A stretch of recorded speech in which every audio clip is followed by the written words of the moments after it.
Hello and welcome to Metal Vice, a podcast where we talk about all things music. Well, the things we care about. Right, which is primarily live music and metal music. I'm one of your hosts, Brian, joined by my other hosts, Karen. And today, Karen, what are we going to talk about? We're going to talk about seeing Eluveitie at the Forge in Joliet, Illinois. Yes, and this was on March 11th of 2023. As you said, at the Forge in Joliet, our second time being there. Yep. We'll get into the venue here in a little bit, but this was their North American Tour 2023. I think that's just the name of the tour. Okay. A lot of the tours this year have been sort of like just the name, like North America, blah, you know. Yeah. Which is fine, whatever. But they had two bands with them opening, sort of the standard, old school standard way of opening, right? With just 3 bands total instead of the 4. We've talked about that in other episodes. Yeah. But the bands opening for them, Omnium Gatherum, which is a band from Finland. Finland, yep. And then Spires, which is a band from Boston, actually. I had heard of Eluveitie before. I found them, I think, last year, just shuffling through Spotify, and they came up, and I was like, "Holy shit, I love this! I want to listen to more of it."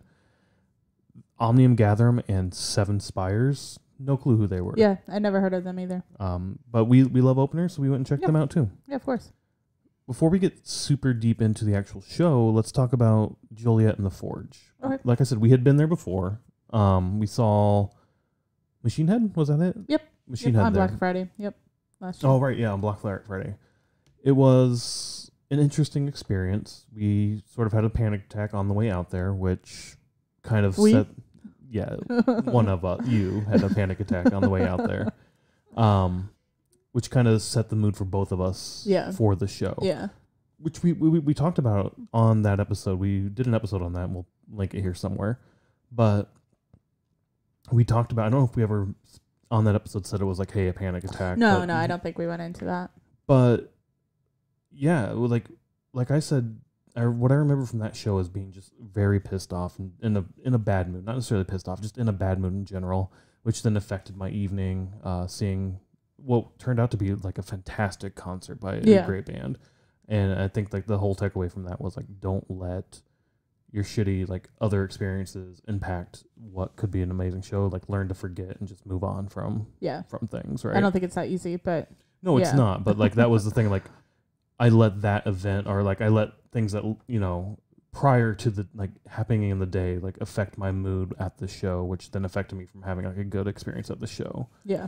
I feel like you hung on to things longer, even after the show, where like for me, once I heard the music, I pretty much was like, okay, I'm fine. Okay. Yeah. But I mean, for me, that was, I knew we were going to see Eluveitie later on at the Forge. Yeah. We already had these tickets when we watched that. Right. Because we didn't mention that. I bought these tickets, I think, on Black Friday before going. Yeah.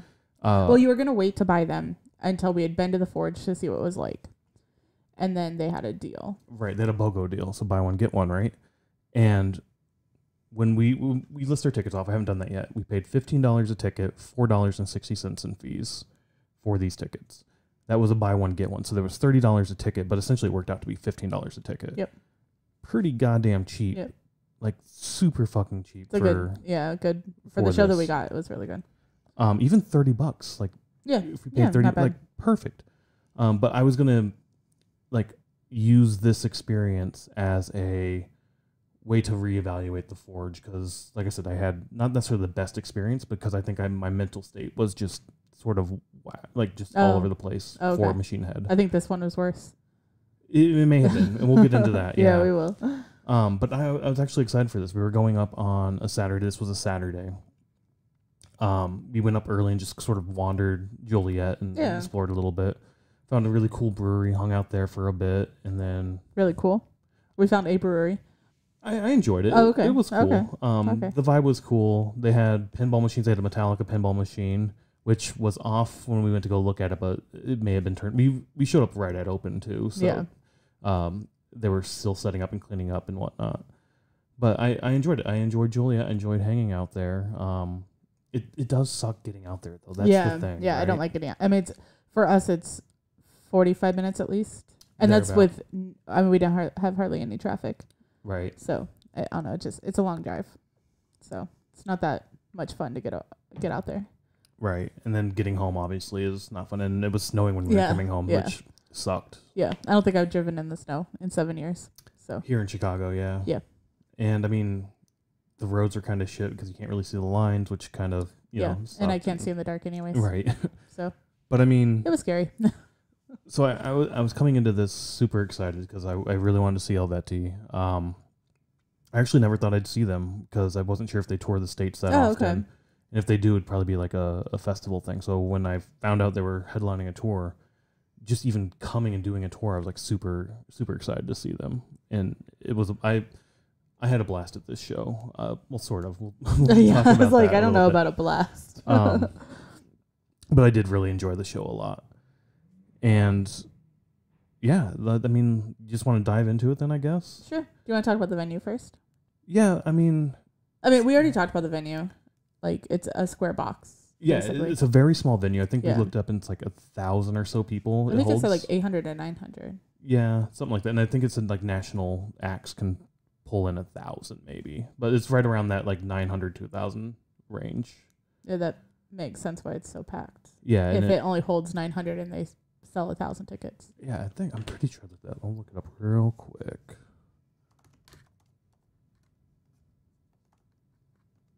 Unless it holds 1,000 and national acts bring in 800.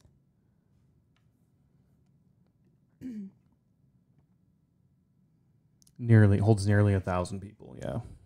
And this wasn't sold out either. Like you saw ads for it still before going. Right? I had an ad on my Facebook to buy tickets the day that we went. So I couldn't imagine it not being sold out or being sold out. I mean. Yeah, and the venue's in the heart of like the Joliet downtown area, which is like the old downtown. I don't know how the city's set up because we did drive in and saw like it is pretty sprawling, right? Yeah. It's a pretty wide, like spread out city. Yeah. This old downtown area, or like you were saying, they have like a theater there as well, like an old school theater. Yeah. Which I think had like a dance event or some shit going on. I don't know. There's people walking out. Yeah, we saw them walking out when we were walking into the Forge. But it's in the heart of the downtown area, which is really cool space. Like it reminds me of like small town Iowa where we grew up, which I like that feeling a lot. It really does. I mean, it does seem like a small town Iowa. And I had a manager that lived in Joliet, and she used to say like, "Oh, I live in Iowa," like because it's the last metro stop, I think. Oh, I did not know that. Yeah. Okay. I mean, we have family who, when they come into Chicago, sometimes they'll stop in Joliet and ride the train in. Yeah, because it's like the first stop, so that you don't have to drive. Saves you money on parking and whatnot. So little, I guess, tip if you're coming to Chicago, like stop in one of the burbs and take the metro in. Super cool. We've done that before too. Yep.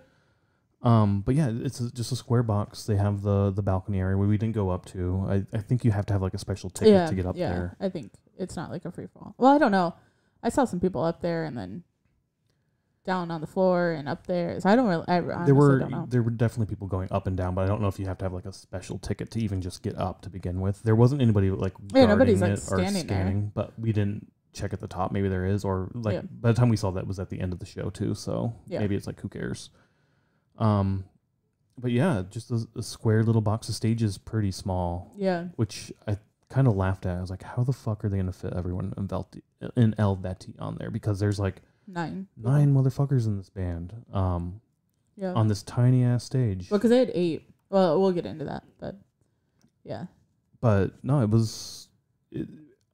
I enjoy the sound. I think the sound was fine. Yeah, I didn't have a problem with the sound at all. I still don't like. So there's like 4 huge pillars that are holding it up, and I don't like that. Yeah, it like cuts it off very bad, and like they're so big that if you're standing in a certain spot, you can't see anything because the pillars are there. So I kind of consider this and House of Blues in similar vein in terms of capacity. House of Blues might be a little bit more in terms of capacity, but if you're not on the main floor for House of Blues in our last show at House of Blues for the first band, we weren't, and we were behind one of those pillars. Yeah. At House of Blues, it's the same thing, right? You have to have the supporting beams to hold it up. No, yeah, I get it. I'm just saying I don't like it. You don't like that, right? Yeah. But in terms of a small venue, I kind of enjoy the venue quite a bit. Oh, okay. To be honest. Why do you enjoy it? It's small. I like the smaller atmosphere to it. I don't know. I just like the smaller aspect of it. Unlike House of Blues, I don't like the you have the main pit area, and then you have sort of this walkway area, and then you have the bar area. I don't like that setup of like the staggered like different sections. This is just a giant open box, basically. The merch table was off to the side, and once again, you had sort of the merch line cut the floor in half. I think that's very not designed very well. They could fix that. Or you can kind of sort of force the crowd to take a certain different path to the merch table. Like walk down near the bar or something instead. Across the bar and then down, Yeah, but I mean, that would take staff to like force that to happen. Or the patrons just be like, hey, for this show, let's do it this way. But I think most people are just like, they've always gone to it and it's always been this way. Yeah. So I don't like the merch line, which we talked about that during Machine Head as well. I don't like... And it's not just me feeling this way. The people that were standing next to us were talking about it as well. It's so crowded and packed that it's very hard to get in and out of the crowd. It is, yeah. So if you need to go to the restroom or get a beer or need water, need anything, like it's very hard to leave if you want to. It is. When you're out, like when you're on the floor. Like obviously if you're standing back by the bar, that might be a little bit better. But there's like there's no room to move, really.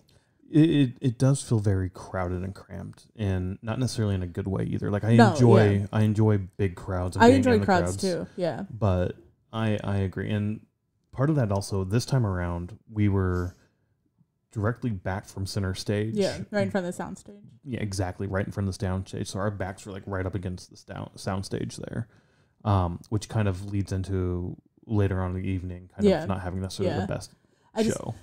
I mean, we'll get into that, but for Machine Head, we were off to like the right side by one of the pillars that we kind of got jostled in front of or behind that pillar, which was fine. So when we got there, I was like, well, that wasn't ideal because that pillar was in the way. So let's stand in the center, like near the back. Right. And we just happened to stand by the soundstage because it was already pretty full when we got there. And it was fine at first, but then by the time everybody got there and like got their merch and got in their position, the crowd moves back. And since we were right there by that wall, you can't move back any further. Right. So you're basically like, you can't move. It's like being on the rail and having people push against you up from the back, but this time you're having people push back from your front backwards, and you can't go back because you're against the wall, basically. At least on the rail, for me, for feeling wise, or like not feeling claustrophobic or whatever, like on the rail, at least you have room in front of you. I mean, you can't move in front of you, but you have that airspace and you have that area where you're not like... And if something happens, like security's right there, they're going to pull you up and over. Yeah, exactly. Right, where like when people are pushing back on you, like we even had 2 people come back and be like, can I get through you? Or can I get through? And it's like, there's a fucking wall here. Where the fuck are you going to go? And the first girl was super drunk, so I understand why she didn't understand. But another guy was coming out of the pit, and like I think he was just like, I need to get out. I need air. I need to get out. And he like tried to go between the guys that were beside me. And it's kind of weird though, right? Because you have us, the sound booth, and then more people like right up, like the sound booth doesn't have like a door or anything or like a little gate type thing. It's just an open like U type thing, right? And there's more patrons just making a wall right there. Yeah. And like you see your sound people like, excuse me, I need to get through here real quick and like fight through and and that's at a lot of venues though. It's not just there. I mean, even House of Blues is that way. But it's still sort of blocked off on all 4 sides. Well, people stand they just stand there, but like it was weird that there wasn't no back wall. Oh, okay. That's what I thought was weird. Oh, okay. Usually when I see sound stages, they're always like a completely boxed in area with sort of like a door, a way to get into that boxed in area. I'm trying to think. I don't know. That doesn't. No, I just thought it was. I just thought it was weird, okay. And maybe that's why I'm saying like people are like, oh, I see you, and I see there's poor people behind you. No, I think that was it. Yeah, I can get through to you. There's to those just other nowhere people. to go. Right? And it's like, no, you actually can't because there's a physical wall right here. No, I get that.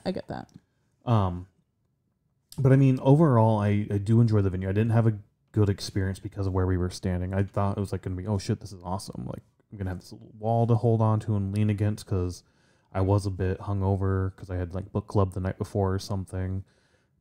And I was like, this is going to be nice. I'm going to enjoy this. Just be able to relax and see like direct shot of the stage. I like that we were directly in the center of the stage. But so I did see that being like, oh shit, this is going to be cool. I'm going to like this. But no, yeah, it got crowded, and I think I had like either a panic attack or anxiety attack or just dehydrated or a combination of all of those things all at once, Yeah. which we'll get into here in a little bit. But yeah, I don't know. I don't. This is the second time we've been there. I don't like the venue. I don't think I would drive out there just to see some random band. Now, if it's like a band that we really, really enjoy, or we really, really want to see, I would go out there again. But when you add a 45-minute drive and then a venue that I've not had a good experience yet. I mean, I've only been there twice, but not had a good experience. I'm probably not going to go back. And I guess that's what I'm trying to say too, right? Is I do enjoy the venue. The drive, though, for me is the big killer. Even though I'm just riding, I'm floating back and forth, so I don't drive. You drive me everywhere I go. But if this was in town across the street from House of Blues, I think I would prefer this over House of Blues personally. Okay. So that's what I guess I'm trying to say is I do really enjoy this venue. I just wish we didn't have to drive to go to it and see some of these acts. That's sort of where I'm getting at. Is I agree with you. I'm not just. If it's Eluveitie again, like I really want to see another show of theirs, but they're out in Juliet. I don't know if I'm necessarily going back, right? Yeah. I think we disagree on this a lot because I don't think I would go back. Yeah, I don't enjoy the venue. There's not, I mean, I don't know. So, I mean, we could disagree on it. No, yeah, we can. But I mean, I'm trying to think of one positive thing, and the only positive thing is we got free water at the end of the night. But other than that, like, I don't enjoy it. Okay. I don't enjoy. I don't know. It's just not. I mean, House of Blues is one of your favorite venues, right? I do like House of Blues, yeah. The last time we saw a show there, I was not impressed with House of Blues anymore, and I wasn't happy with it. I think because we've went to a lot more venues since then. Yes, yeah. Like, I'd rather go to Radius, obviously. I mean, I think that's probably like one of my top venues here in Chicago right now. Oh, yeah, yeah. Than any of them, but I don't know. I don't want to drive 45 minutes to go to a venue I'm not happy with. So recently there was like a story of like Jamie Lee Curtis saying like, hey, I want to see, I think it was like Coldplay, or she wants to see matinee music, right? Like bands play in the afternoon. And I think that'd be awesome for like the burbs, right? Because then we could take the Metro out and the Metro back. The problem is by the time the show's over, the last Metro train had already left, and now we're stuck. We did that with Rammstein at Tinley Park, right? Yeah, yeah. If this was a 1 p.m. show that got over at 7 and you could take the Metro back, would you be a little more like eager to go out there, or like willing to go out? Maybe. I don't know. I haven't enjoyed either show. Well, I've enjoyed the show. That's the wrong way to put it, but I haven't enjoyed my experience at the venue for either one. So I don't know. But I mean, we used to be that way with up north. Aragon Ballroom. Aragon, yeah. We used to be that way with Aragon. And now we've had some positive experiences there, so now it's changed. So, I mean, maybe if I've had a positive experience, but with it being so far out of the city, I probably wouldn't necessarily think about going. I think that's a good point too, right? Because I know you are really big on the Aragon Ballroom. I know you like it quite a bit. I don't. I've had really bad experiences. The last 2 times have been good. I'm not saying I like it. I'm just saying I've had some good experiences, so it's getting better. No, yeah. But I mean, in the past, you've said, I think when it comes to our ratings of venues, I think it rates higher on your list of venues than it does on mine. I think it was like number 5 in my top venues. Yes, he doesn't even fall in my like top 10 venues. I mean, we don't go to that many venues, so I don't know where you're. Anyways, that's a different conversation. No, but what I'm saying is, actually, I don't know what I'm saying. Yeah, I don't know what you're saying either. There was a point I was trying to make. It's okay. Let's move on from the venue. I don't like it. You like it. It's fine. Yeah, and maybe that was the whole point I was just trying to make is like, yeah, no, that's what it was.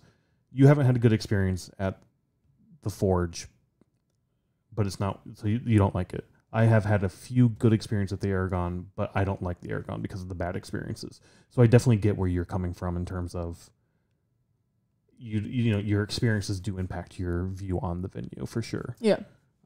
Sure. But all in all, yeah, let's move on from the venue. We were there for the music, obviously. That was the main thing. Yeah. So as I said, it was 7 Spires. As I said, it was Omnium, Gatherum, and Seven Spires. Seven Spires being the first band that came out. And again, following my and sort of our tradition, went in not really Yeah, I didn't know. listening to any of their stuff. Dude, I don't even think I looked up the openers on our spreadsheet before even going out. I haven't done that either. I've kind of stopped looking. I was just like, I don't know who's going to be here. I remember being in line and somebody saying that somebody was from Boston. Oh, really? Yeah, the people in front of us were talking about it, saying that there's a lot of good bands from Boston. And I mean, they're not wrong. No, they're not wrong. But in my mind, because I don't know why I thought this, but because Eluveitie from Switzerland, I was like, oh, it's probably going to be all foreign bands. I thought the same thing. Like, I guess, I don't know why I thought that, but just thinking like, oh, they're probably going to bring foreign bands over. So I just assumed that everybody was going to be a foreign band. But same. I mean. And it was even after, so skipping ahead a bit with Omnium Gatherum, when they came out, and they're, like we said, they're Finnish, right? Finland is Finnish, same thing, right? Yeah. I was like, oh shit. So yeah, all the bands are foreign. They all bought all European Oh, you didn't bands. know Seven Spires was from I Boston? didn't. No, not at that time. They even said that they were from Boston. Did they really? I think they did. Yeah. Oh, I must have like we're Seven Spires. It was like after the first song, they were like, we're Seven Spires from Boston. No, that must have just like. Yeah, it must have. But yeah, it was the next day when I looked them up. It was like, oh shit, they're from Boston. Yeah. And they all met in like Berkeley or some shit. Like there's a music school out there, I think, where they all met. Isn't Berkeley and Berkeley, California? Yeah. I think they all went to like music school together. Oh, so not in Boston. No. Oh, okay. I was confused. I'm like, wait a second. I think they all met in college and then moved to Boston or some shit. I don't know. That's cool. I haven't looked up their backstory that much. I just remember Berkeley and Boston. And I was like, oh shit, that's awesome. But yeah, Seven Spires. Do you want me to go through the set list? Go through the set list, yeah. Gods of Debauchery, The Cursed Muse, Succumb, Shadow of Endless Sea, and Dare to Live. Very short set. Very short, yeah. I mean, they were the openers, and they normally only get like 20, 25 minutes. So they do. Also, before they went on, like we said, we were standing behind or in front of the soundstage. We turned around and saw they had two little pieces of paper taped up by both sides. There were two. I think there was like a sound board and like a lighting board, and they had basically a schedule printed out, and I wasn't sure what it was. I couldn't really read it, so we took a picture of it, and it was basically the schedule of events to happen, right? It was truck comes in, unload, and it was like breakdown by time, and it was Seven Spires at 7. Like this was an early show too. Yeah, it was like 7. They go on. No, 8. It must have been 8. 8. Yeah, because doors opened at 7. And then 8:30 changeover. Yeah, so we knew it was going to be a short. It was like, shit, 30 minutes. And then it was... But that's normal for the first opener. I know, but then it was like 15 minutes later, the next band, Omnium, Gatherum. And then 45 minutes later, cut over, which takes us to like 9:30 or something like that, thereabouts. Yeah. And then it was from like 9:30 to 10. Not even that. It was like 9:30 to... Yeah, so 9:30 to... So... I don't know if you remember, but it was 9:50 was supposed to be Eluveitie going on, and then it was 11:10. They said, like basically tear down. Right. They had a term for it, but it was basically tear down. And so I was like, they're only gonna play for an hour, because I was like, I mean, they're not gonna end their set and then immediately tear down. Like you let everybody leave and then you tear down. So I was like, they're not gonna play that long. And then it was like 1:00 for truck doors locked or something. Venue closed, something like that. Yeah. But I remember when they got done, it was basically 8:30 and they got done with their shit, and it was like, damn, this list is right, and fuck, Eluveitie's not gonna play that long. This kind of sucks. Yeah, because I remember once I interpreted what it said, because at first you thought it was the set list, and you're like, awesome, the set list is up. And then when we were looking at it, I was like, that's the times, and I was like, okay, now are you disappointed? Because you know that they're not going to play that long. So you brought that up too. You're like, oh, this is a little disappointing, right? Because I always say that when people play like Damage Justice, we saw them just a little bit ago at Reggie's. And they get up there and they're like, we're going to do all of Ride the Lightning from Metallica in order. And I was like, well, they didn't say that. They were after they played half of it. Yes, yeah. Then we realized what they were doing. Well, you probably realized way before. But like that, I mentioned at the time, like I don't like when people do that, because now you know the structure, right? You know how the sausage is made, so to speak. And then it gives you a sense for like, fuck, now I only have a little bit of time left with this, right? Like I don't like knowing the structure of things. And yeah, it was a little disappointing for me to find out and like, shit, this is how it's going to go. I don't know what you thought, if you were disappointed by knowing all of that as well. Yeah, that's fine. I mean, yeah, it doesn't bother me as much. Now, maybe if it was a band that I'm really into and I know that they're only going to play for an hour, then I'm going to be like, right. Oh man, like, yeah. But I mean, you played Eluveitie for me a few times, but I never really, I don't know any of their songs or picked up on it. So. And to be fair, there's like one album of theirs that I'm really big on. I haven't like dove super deep into their catalog, but I know their style, and I was like, I want to see this. Yeah. But 7 Spires. Played super quick, super short set, but 5 songs. So like super quick set, but I loved it. I thought it was so fucking I liked good. it too. Yeah, it was another. Oh, sorry. Go ahead. No, go ahead. I was gonna say it's another petite woman who can sing like crazy and growl like crazy, and I don't know. I like a female lead that can sing like that. Yeah, she came out and just like deep fucking growls and like going at it, and then the melodic parts come in and like the soft vocals come in, and then on a dime just back into the growl. Yeah. Like I fucking love that shit so much. Yeah, I really do. It was really good. It reminded me a lot of Lacuna Coil to some extent, because they have a similar setup. Oh, okay. And other bands have sort of a similar vibe, sort of like your softer vocals. Eluveitie is a good example of this too. They have the soft vocals and then the growls, but it's always, not always, but what I see most times is it's 2 different vocalists. It's you have one person who specializes in the soft, and then one person who specializes in the deep growls. She did both and was fucking killer at it. Yeah. I liked knowing that Eluveitie had a female presence. I think there are 3 members that are at least. Yeah. That might be wrong. So, but so knowing that they had a female presence and then seeing a supporting act also having a female presence, like I'm not big on that. I mean, I don't really care, but I think that's really cool to bring on another female presence. Yeah, to the concert. And we said it before. I've said it before. I do enjoy more than just like the all white male bands, right? Like add some like bands that have a little bit more diversity in the acts. Like to me, just they bring more or different points of view or different vibes and different music styles that the 4 all white males do. Yeah. And I'm still sometimes surprised though when I see a band that I'm like, holy shit, that person's not white, or holy shit, that person, or they have a female guitarist. I mean, I think we saw, what's that band that you like, Baroness? Yeah, they have a female guitarist. So I don't know. It's something that you don't necessarily see. You don't know, and I love seeing it, right? Yeah. But my default is especially within metal, it's always white males. Yeah. And Fever 333, the first time we saw them at open air, said the same thing, right? They're like, we don't look like you guys. Thank you so much for letting us come and do this thing and accepting us into the community. And I want more of that. Like, I don't know what to say. Like, I want more unique stuff coming. I don't want the same goddamn rinse and repeat goddamn music. If I wanted that, I'd listen to pop, and I don't, right? I don't know. I love these guys. I did listen to more of their music afterwards, and is it as heavy afterwards? I haven't listened to the set list. So listen to the set list. It's heavy, as I remember it being at the show. But there's so much other music they didn't play during this because they only played 5 songs. Yeah. That sounds completely different. Oh, really? There's a lot softer, more mellow songs out there. So they played their heavier stuff at the show. Because they didn't have any, like, I mean, they had some melodic parts, but there wasn't any, like, melodic songs. Yeah, I mean. Cool.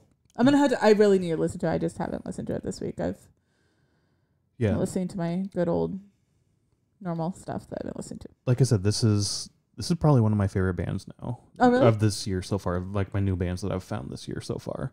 We're still young in the year, so yeah, I was like, we have 20 plus more concerts to go to so far. But I mean, I was they came out and they brought it, and it was fucking awesome. Yeah. And I enjoyed every minute of them on stage. I've enjoyed listening to their stuff afterwards, and this is a band I definitely will keep an eye on and want to see again. Yeah. Especially sure. since they're from the US, but probably we'll see them as openers sometime. Hopefully, yeah. For sure. Yeah. I enjoy their sets so much. And then we get to Omnium Gatherum. As we said, it, according to the sheet we saw earlier in the evening at the soundstage, it was boom, boom, right on time. They came out and they played. Yeah. So as soon as they walked out, they had matching cut-off jean jackets, which you don't necessarily see, like a matching outfit. Like the band having the same outfit. So like, I mean, with like Ghost, the ghouls have all matching outfits and stuff, but you don't necessarily see like a white male with matching.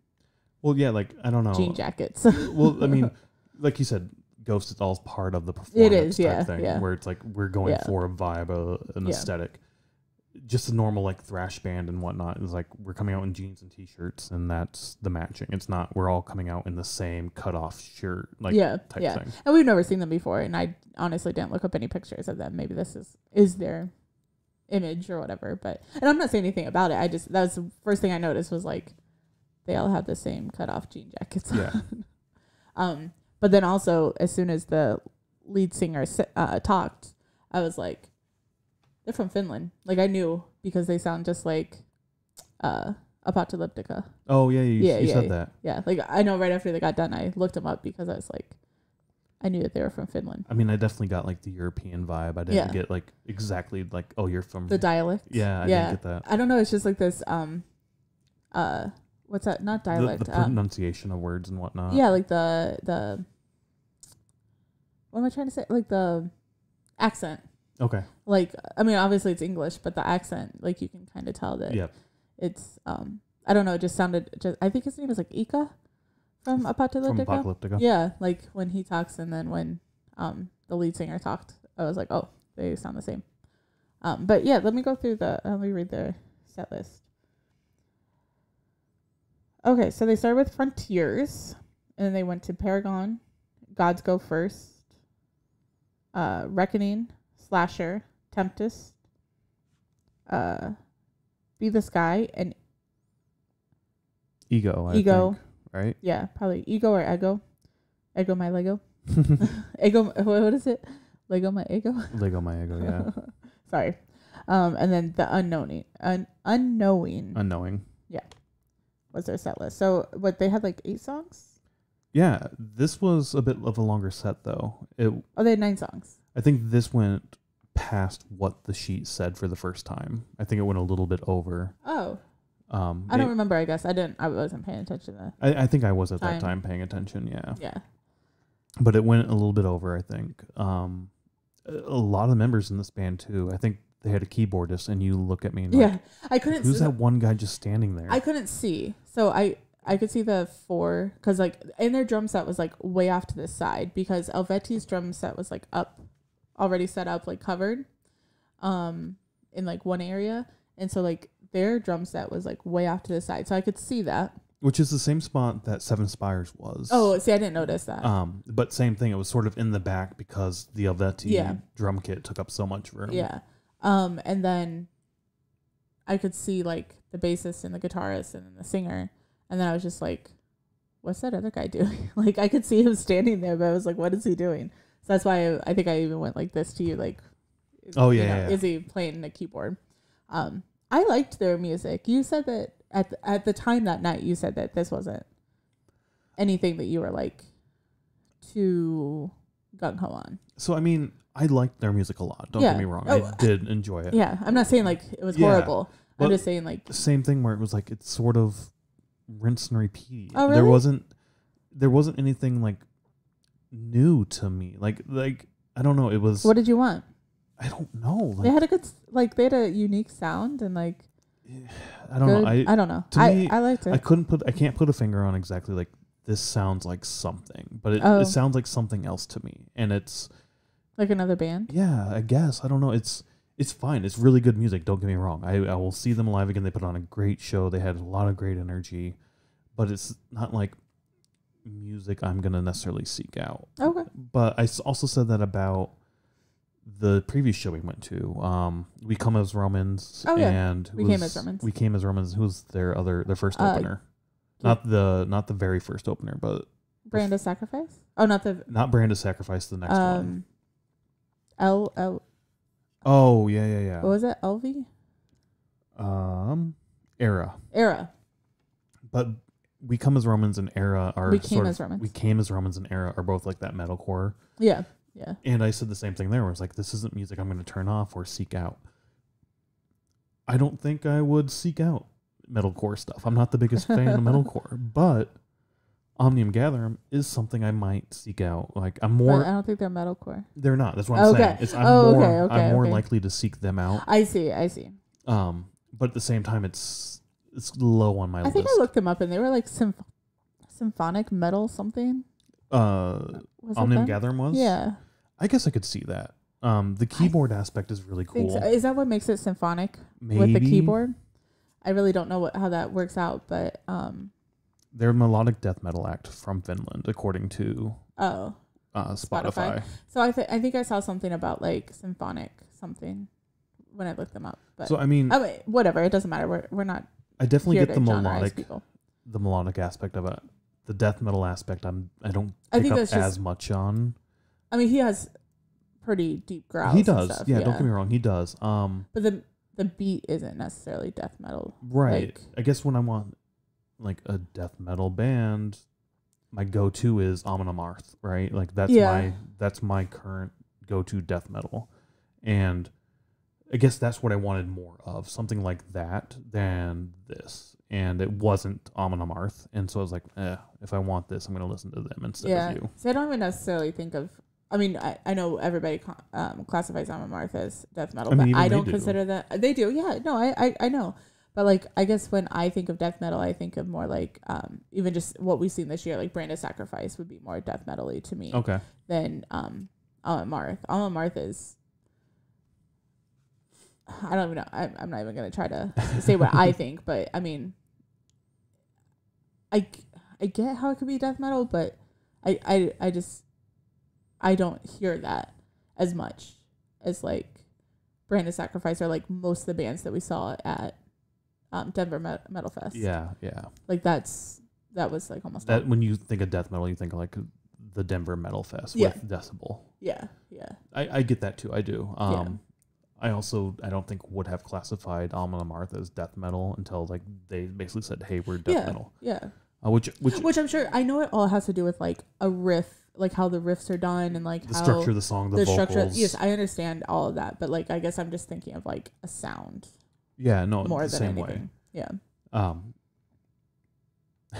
Yes. All those things you said were sounds, but how yours the sound is a comes different together. sound Yeah, in like your head. how the sound comes together. Yeah. But I mean, I enjoyed their stuff. Don't get me wrong. I really did enjoy their stuff. It was more of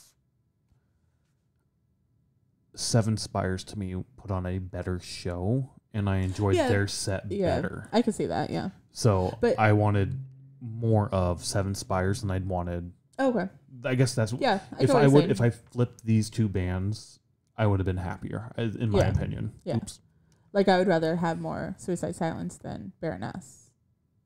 At that one show. At exactly. That show. Yeah. No, I mean I get it. I liked both of these bands. And even when we get to Eluveitie, which I know we're almost there, but Eluveitie, after hearing like 2 songs, I was like, okay, cool. Like it was sort of a rinse and repeat from you at that point. Yeah, it was like their songs kind of sound similar. They all have like that folksy. So let's get into that then. Let's get into Eluveitie. Yeah. Omnium Gatherum, great band. Yeah. I'll check them out too again. I want to listen. I haven't listened to any of these bands since you put them on the playlist. I want to listen to both of them and kind of see if it jogs my memory of the same. I have re-listened to this entire concert through the playlist, and I do enjoy their music better on the playlist than I did their performance. Yeah. Not necessarily their performance, but I do enjoy their music better on Spotify than I did seeing it live. Yeah. But still, they had an amazing set, amazing sound. It was great. But you brought up Eluveitie. Let's just dive into that. Yeah, and this is gonna be horrible because I'm not going to say any of these songs correctly. The first one is Exile of the Gods. That one I can say. The next one is Eponia. It's Epona. I probably put the wrong enunciation on that. The next one is Omnos. Omnos. The next one is Deathwalker.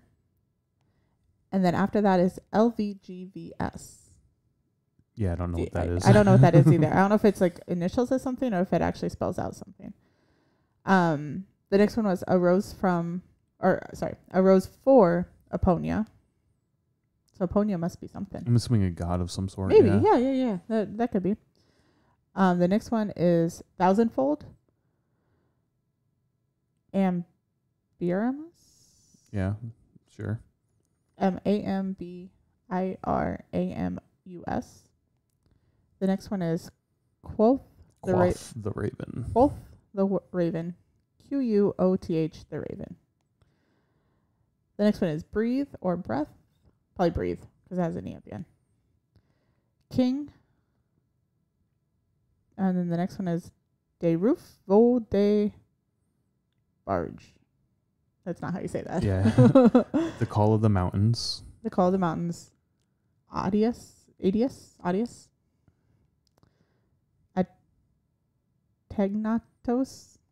Ategnatos.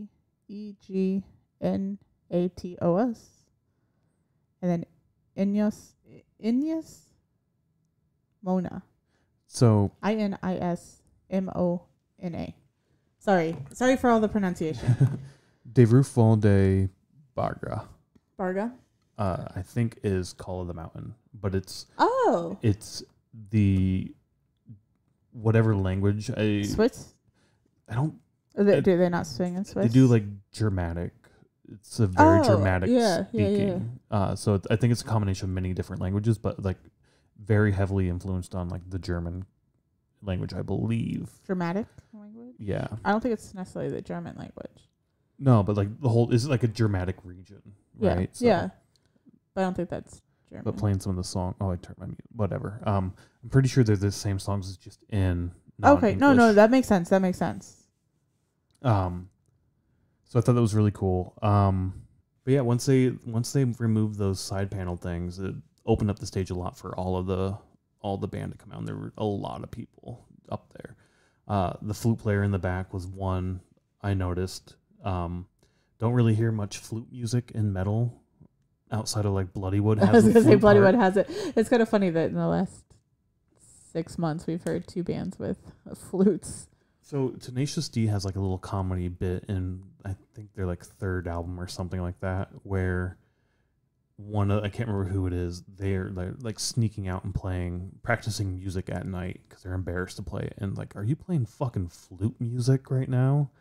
And every time I see a flute, like somebody playing a flute in a metal band, that's the first thing I think of is like Jack Black being like, are you fucking playing flute music right now? And I love the flute. And we've talked about this like non-traditional instruments.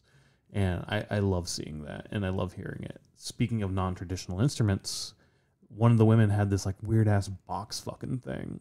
That had like a crank on the end. Yeah. And it turns out it's called like the hurdy-gurdy is the name. I can't believe it's called a hurdy-gurdy. Which is an awesome fucking name. Yes. Okay. That's the name of the instrument. Okay. I know you showed me a YouTube video of like a guy learning how to play it or something. And so the hurdy-gurdy is apparently when you think of like folk music, you think of like the hurdy-gurdy.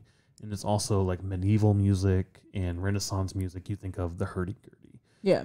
It has a very bagpipey kind of sound to it to some extent, but it also has like so much different range. Like there's so many cool sounds that come out of it. It's kind of weird because it has keys, like a piano type keys. That's what I'm trying to say.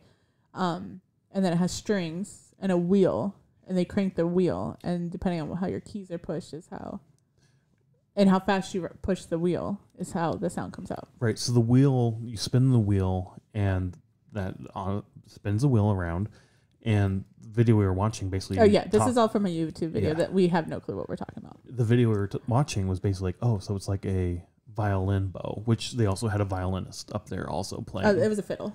Was it a fiddle? Yeah, it was a fiddle. Oh, what's the difference? I don't know. One's a fiddle and one's a violin. Oh, okay. Well, it was one of those things. But it's the same thing where like the bow on the strings of the violin or fiddle is the same thing as the wheel. The wheel's doing the same sort of motion, like rubbing the strings.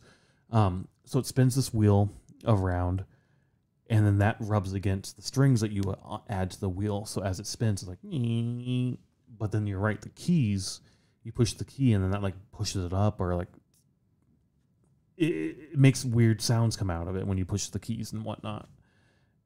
I love this thing. Yeah. It's so cool. I saw her playing that like right away, and I didn't know what it was when they were on stage. And the first thought I had was like, I need to figure out what this is because it's really cool. And she's a really small girl holding this huge ass box thing. Well, I mean, the one that she had was like kind of more shaped like a guitar type shape in a way, like the body of the guitar. Yeah. It wasn't like on the YouTube video they had one shaped like that, and then they had one like that was the actual box. So the more boxy one apparently is like more medieval. Yeah, and that the makes more sense. Rounded, curved ones are more Renaissance. Yeah, era. that makes sense. It totally makes sense, like from the era. But yeah, it has that sound. Like whenever I think of like, what are those things called? Like where you not LARPing, Renaissance fairs. Oh, Renaissance fairs. Yeah. That's that music that they always play. Like it was probably from like that. Same thing, like Renaissance fairs, medieval movies, like Robin Hood movie. I guess I don't watch medieval movies. I always think of this instrument, like this comes out. I also think of like bagpipes, but like I said, it has at times it can have a bagpipey sound to it. I guess I don't get the bagpipe. I understand how you could get that sound because it's more like the drowned out sound where it's like it's all one sound. Yeah. Where like the bagpipes have that sound where, it's. I guess I get a different sound, but it's fine. It's fine. But they did it also. The fiddle player brought the bagpipes out later in the evening, also for like the last track or something. Or the fiddle player. Sorry, the flute player. Yeah, play the bagpipes also later in the night. Like the first thing I noticed was because I knew just because you had shown me their YouTube video or some videos on YouTube, I think, when you were playing their music, or was it on Spotify? Either way, it was a video. Yeah. But so there was a lady that sang clean vocals, and then there was a guy that sings more the growl vocals. And as soon as they started singing, I was like, he's not here. So yeah, they did come out sort of one by one, and I was wondering if he's going to come out when it's his moment for his part to do that. Yeah. But no, he didn't come out. Yeah. Sorry, is that what you were? Yeah, that's exactly what I was going to say. Go ahead, sorry. No, it's okay. You said it. But I thought the same thing, like maybe the first song didn't have his vocals in it, so then he would come out during the second song or whatever. But as soon as the first song got done, they basically said, whatever his name is. Krieger, I think. Krieger? Yeah. Okay. You may notice he's not here. He wasn't able to come due to family. Yeah. So that's all they said. I mean, there wasn't anything else that they went into, but it was awesome though. For his parts, they brought out Omnium Gatherum singer to sing. And Seven Spires, which was awesome to go back and forth. To bring, because like he has the more growl vocals, and both the singer from Seven Spires and Omnium Gatherum had that growl vocal. So it was they pulled off, and I'm sure that they did this on every part of the tour because it doesn't sound like he came on the tour at all. So it's really cool how they incorporate that together, and we've seen that at other shows too, where they like incorporate the other singers into their performance. But not for like an entire part. It's more of like, we see it more as like a tribute to like say, thank you for coming on this tour with me, where this is more like they're utilizing the singer to sing his part. Yeah, I've noticed it a lot more in the last year or so for like one track, the previous band come out and sing, or if the headliner, like we're going to, you know what I mean? Like you were mentioning. Yeah. I've really only noticed that within the last year or so. I don't remember that's all prior I remember. to this. Yeah. I've seen some music video or some like videos on like Instagram and stuff from like 2019 that they were doing it. Like I think Corey came out and sang with Motionless in White. Oh, really? Yeah. And I know that like Jonathan from Korn sang with Slipknot before. So I mean, it's happened before. Yeah, I mean, but it was always sort of like a one-off thing. But I think that could have been like the whole tour. They could have done that. But I mean, it seems like it's becoming more and more popular. Like I'm noticing it with more and more shows now. As beforehand, I didn't notice it. Yeah. But it did. But also, we weren't going Yeah, to that's fair. 20 plus shows in a year. But I did really like, as you said, how they incorporated it into like. Unfortunately, he can't be here. Yeah, But yeah. the other bands are willing to. Yeah. You know, the other They singers didn't are willing to come up and help. And did they say that, or they just said we have a special guest? I can't remember if they said that the first of special guests or something, or if they. I think they just that's came what, out. Yeah, And I think they said like, but we have some special guests to fill in his parts Maybe. or something like that. maybe yeah. Where like when we saw Bloodywood, one of their singers couldn't come out, and I think they just played a track. The backing track, yeah. Yeah. So I mean, there's multiple ways to do it if somebody can't be there, but this is a really good way to. Which when I first heard that, I was like, shit, what are they gonna do? And it's like, oh, it's backing track. That's fine. I'm fine with it. Like, you're still coming out here and kicking my ass with a great show. Yeah. But this was awesome too, where the other bands are just like, fuck it, we're gonna come Yeah. out and we'll help out. Like, Yeah, that we're takes a almost lot together. to learn learn the parts for their songs and Yeah. stuff too. So, yeah, no, I think that was really cool that they did that. And the lead singer also played the harp. I don't know if you noticed that, but like when she wasn't like the clean vocals, when she wasn't singing, and the more growly stuff would come in, she'd sometimes hop to the back and play like the harp. Yeah, so I saw her go back. I didn't know what she was doing. Oh, okay. But because it was like blocked where I couldn't see that part of the stage. I think it was just from the people that's standing in front of me. I could mostly see either the guy with like the flute, and then I think it was the bassist like over on the side. Okay. And then the 3 girls, and then the one guy that was on the other side. Okay. That was pretty much what I could see. And then if the singer was in that little area. And so one song that wasn't on the playlist that I couldn't find on Spotify, I think it's like Años or something along those lines. But it's the song where she comes out by herself and just sings. Yeah. In like a very melodic sort of Celtic kind. I think Celtic whenever I hear like there's several songs like this on other albums that I've heard, or the one album I listen to mostly, right? But it's like, oh shit, that's cool. That like it's sort of a lull, get the other band members off and whatnot. And I think she came out, did her little part, like did her singing part, which is her a cappella basically, right? Very great. I loved that aspect of it. It was a good sort of segue and whatnot. And I think she jumped off stage right there. But then the lights came up.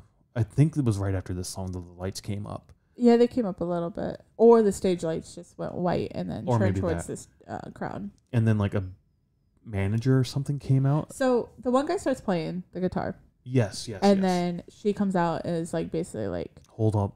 like, we're sorry to inform you or something. Like, and at first I'm like, shit, Or what, yeah, like, it was like they made it in a way of like, we're sorry for the interruption. the interruption. Yes.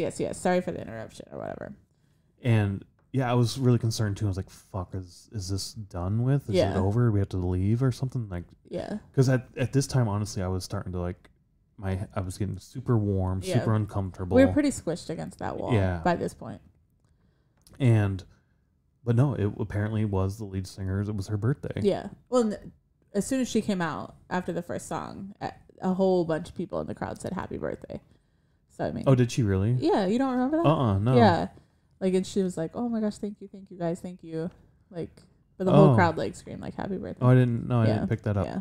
But no, they came out, gave her cake, and we all sung happy birthday to her on stage, which was awesome. Yeah, it is pretty cool to have a moment like that. I had to be honest, at that time, I also was pretty squished, and I was kind of like, I'm ready to be done.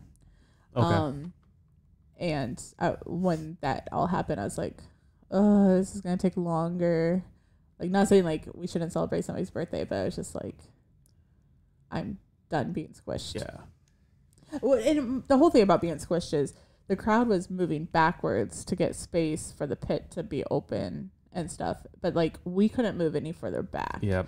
Because we were on that wall or on that bar thing. And it was, there's a lot of people in there, and I'll jump into it then. Like I said, I was getting... Is this about when you got really hot? Yeah, I was getting like super, like later on in the evening, almost toward the end, we made it pretty far. Yeah. But eventually I was like, I can't do this anymore. My like heart was racing. I was sweating. I felt like I was going to vomit, and I was like, I can't do this. I need to go to the back. I need water. So I tell you, I'm like, hey, I don't give a shit if you stay or not. I'm leaving right now. And I left, and next thing I know, it grabbed me by the back, like, I'm going with you type thing. And we eventually fight our way through the back, get to the back, and like, hey, can we get water? I have like my wallet out to pay for water. And she's like, oh, don't worry about it. Here you go. Here's 2 waters. And I don't know if it was like, it's the end of the night, fuck it, here's waters. Because I think other people, they got charged for water, or if it was like just the look on our face, on like my face. On your like, face. I need water now. And she's like, fuck it, here you go, have some water. I don't know what it was, but we got free water. Opened mine, took 1 drink, and I was like, I need to go sit. And I went and sat on the stairs to the balcony. And yeah, I think you turned to me and you're like, I'm going to pass out. I felt like I was going to faint. Yeah. And it's like, the one thing I remember from like Boy Scouts growing up was like, if you're going to faint, sit on the ground, lay on the ground. Like, it doesn't matter if it looks weird or something, but it's better to faint while you're already on the ground than to like fall and hit your head. Yeah. So I was like, if I'm going to faint, I'm going to go sit down real quick. And I did. I drank like all my water, and it got a lot better. It got a lot better, but like I said, I don't know if it was a combination of being dehydrated from book club the night before, where I drank way too much, and drinking throughout the day at that brewery and not like really drinking water. I mean, that's definitely probably a part of it. Don't get me wrong, but also just being like a panic attack type thing or anxiety or something. I don't know what it was, but I have never felt that way at a show before, outside of open air for Slipknot that first year. Yeah. But that was definitely dehydration and whatnot. So I don't know. But yeah, we stayed till the end. We did, and we heard the last song. We stood back by the main bar, back at the back. Once we were back there, it was a lot better because it was cooler. It had more air. You could move around a little better, and that helped out a lot. Yeah, I mean, there's still a lot of people. Like, there was just a little pathway for people to walk. But I mean, yeah, you had a little bit of room, and there was air back there. I don't know what it was. Like, I've been in crowds that have been that packed, if not more packed, right? Yeah. So I don't know why all of a sudden. I think we've never been like against something where we could not get out, because normally, so like when we saw Machine Head, just using the same venue as an example, like when we saw Machine Head, we were moving around a lot. Yeah. With the crowd. So if you think about it, like all those people that are moving in the crowd are moving a little bit further backwards every time. We can't move backwards because we're against this wall. And you can't really move forwards because people are pushing back. Yeah. Like, even if you try to step forward, it's like there's somebody right in front of you. Like, the whole time I had somebody, like, I couldn't even move my arms because somebody was right in front of me the whole time. Yeah. So I guess like at the House of Blues, the concert just before this, we were kind of back on that floor, and I kind of felt a little bit the same of like, I can't go anywhere type thing. Like when you feel like you're trapped. So maybe that's what it was. I think it is, and we normally don't position ourselves in a place like that, so we're normally off to the side or like more in the center. So we'll just have to know that if we go out to the Forge again, which you're not a big fan of. I'm not a big fan. I mean, depending on who's going to be out there. I mean, thinking about it now, like if Whitechapel or Spearbox or Wage War or something's going to be out there, of course I'm going to drive out there. But if it's for a cover band, like I think this weekend there was a cover band, and we got free tickets to go because they were handing out free tickets, and I'm like, if it wasn't 45 minutes, I would probably go. But yeah, I mean, all in all, I enjoyed all the bands. No, I did too. I enjoyed the concert. I really didn't know what to think about or like going in because you'd only played me a couple songs. I knew it was folksy music, like folk metal. Yeah, yeah. And I think I told a friend, like, I was like, yeah, we're going to see a band. They're a folk metal band. He's like, how would you describe folk metal? And I was like, using traditional instruments and like lyrical content around whatever culture or whatever thing you're trying to replicate or like reference. It's like Bloody Wood is a folk new metal band, and they use traditional Indian instruments. They sing in Hindi, and like the lyrical content is not all, but a lot of Indian based content. Yeah. Same thing here. Like, it definitely had that medieval sort of vibe to it. I always think Viking to some extent. Like, I don't know why, but I always go back to like, oh, this is what I would expect to see in like a Viking movie or something. Oh, okay. Or Celtic movie type thing. Maybe Celtic or like I said, like a Renaissance fair sound. Yep. Definitely. But I don't know about Viking sound. Like, it's in my mind, Viking is like Alma Martha. Yeah, that's fair too. Yeah, different kind of Viking, maybe. I don't know. Yeah. But definitely Renaissance and Celtic, I guess. Yeah, Renaissance time period. So yeah, no, I enjoyed it. But like I said, like after a few songs of Eluveitie, I was just like, not that I don't like it, because that's not the case. It's just hearing that music over and over for 15 songs or something. I was kind of done. I was like, it's good, but I need something mixed in See, there. and that's how I felt with Omnium Gatherum. Yeah, and that's fine. Yeah. It's like, but with Eluveitie, I didn't get that vibe, right? Yeah. So it's, I don't know, it's interesting. Yeah. And I've gotten that before, like with other bands that we've heard where I'm like, the first few songs, I'm like, this is really, really good. But then after 5 or 6 songs, I'm like, okay, let's move on. But I mean, I was really excited, not really excited for this show. I was excited to hear how they put the music together for the concert. Because, I mean, it's not just guitars and drums. Especially knowing that your growl vocals they're not going to be there. And well, we didn't know that. We didn't know that, but like, I guess I don't know what I'm trying to say here, but I don't know. I was super excited to see them. I'm glad we got to see them. I would love to see them again and hopefully not have a little panic attack. But I enjoyed this set. They were great. Omnium Gatherum was great. 7 Spires, like you really like them. I'm gonna listen really to them. like them. Yeah, and I want to see them again. So I'm gonna keep an eye out for that for sure. Yeah, I'm sure we'll see them again as an opener somewhere.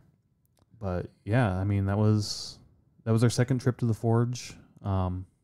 It's probably not gonna be our last. It won't be our last for sure. It's just again like something that we're gonna have to really think about what's gonna be there. Yeah, I mean we need to go during the summer because the getting in process is kind of. And it's cold. Shitty and it's cold. Yeah.